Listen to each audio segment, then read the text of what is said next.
ஏமா உண்மைய சொல்லுமா, நல்லா யோசிச்சு சொல்லுமா. உன்னதானே கேக்குறேன், சொல்லுமா. நான் வேணும்ல எதுவும் ஏமாத்தல. நிறைய நகை நட்டெல்லாம் போட்டு எனக்கு கல்யாணம் பண்ணி வைக்கணும்னுதான் எங்க அம்மா அப்பா ஆசைப்பட்டாங்க. ஆனா வசதி இல்ல.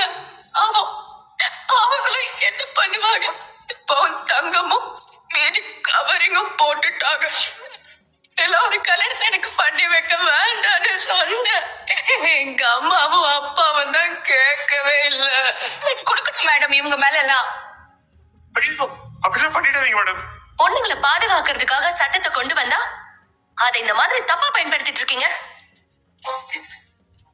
உங்களை மாதிரி ஆளுங்களாலதான் நிஜமாவே பாதிக்கப்பட்டவங்க புகார் கொடுத்தாலும் அத தப்பா பேசிட்டு இருக்காங்க. ஜி, டியூஷன் எடுக்க போற விஷயம் உனக்கு தெரியும், அத நீ என்கிட்ட சொல்லல. சுகன்யா அரசியோட வாழ்க்கையில விளையாடினது அந்த விஷயமும் என்கிட்ட சொல்லல. இப்ப நகை விஷயம் என்ன உனக்கு சாதாரண விஷயமா தெரியுதா? அதையும் நீ மறைச்சிட்ட. கூட இவனை வேற நீ சேர்த்துக்கிட்டு இருக்க.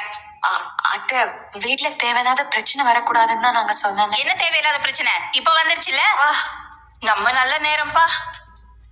அவ வாயில இருந்து முதல் தடவை இல்ல நம்ம நிலைமை என்ன ஆயிருக்கும்? மொட்ட விஷயம் அப்பவே தெரிஞ்சிருந்திருக்கணும்.